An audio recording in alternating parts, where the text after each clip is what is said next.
Assalamualaikum warahmatullahi wabarakatuh. Perkenalkan, nama saya Husnul Hatimah, program studi Komunikasi dan Penyiaran Islam kelas 6A.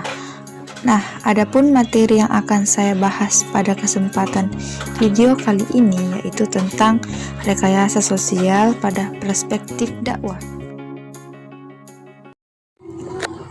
Baik, langsung saja. Adapun pembahasan kali ini yang akan saya bahas tentang rekayasa sosial dalam perspektif dakwah.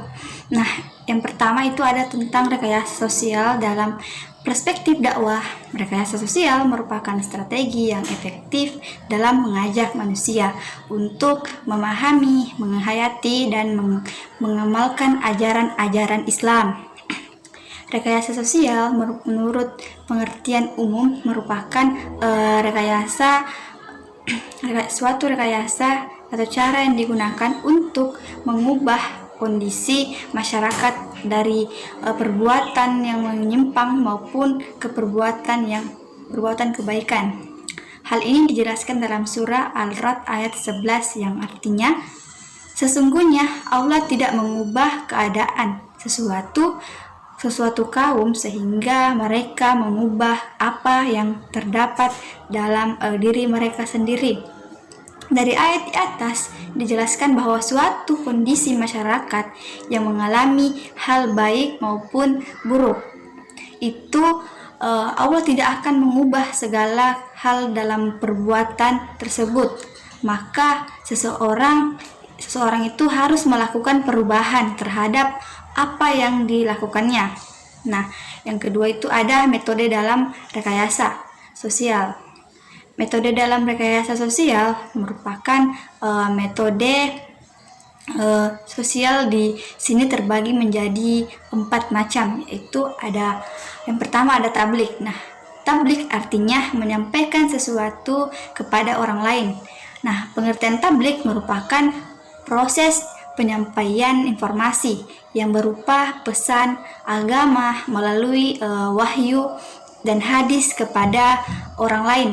Nah, yang kedua itu ada tafsir. Nah, tafsir adalah proses menyampaikan kabar gembira kepada orang lain untuk memotivasi masyarakat agar dilakukan secara baik. Yang ketiga itu ada al-bayan. Nah, al-bayan merupakan suatu proses penyampaian ajaran Islam sesuai dengan Al-Quran dan asas sunnah kepada manusia. Nah, yang keempat itu ada an-nida.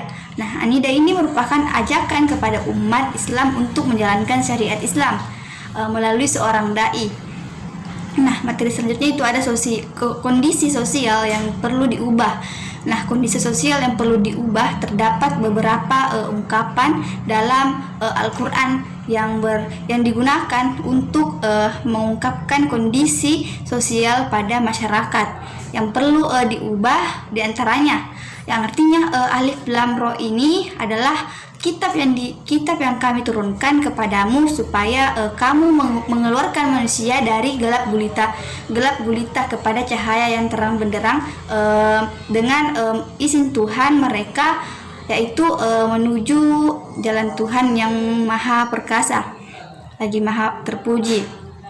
Nah, yang keempat itu ada profesionalitas. Nah, profesionalitas dalam rekayasa sosial diperlukan yang namanya agent of social change atau agen rekayasa sosial sebagai pelaku dalam rekayasa sosial, di mana dalam Al-Quran terdapat beberapa ungkapan yang bermakna agen rekayasa sosial. Yang pertama yaitu al-mulsih yang berarti reformer. Yang kedua yaitu ada al-marhumah bil ma'ruf nahi al-munkar yang berarti orang yang memerintahkan kebaikan dan melarang kemungkaran. Dan ketiga yaitu ada adai ilallah, yaitu juru dakwah.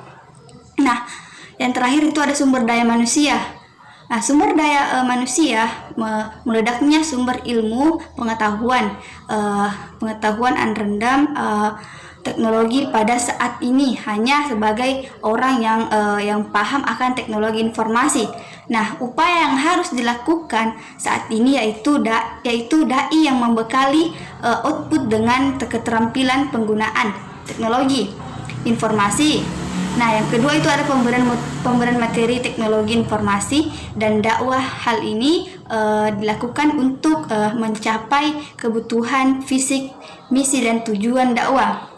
Dai dibuat dalam rencana yang strategis dan prioritas dakwah dai.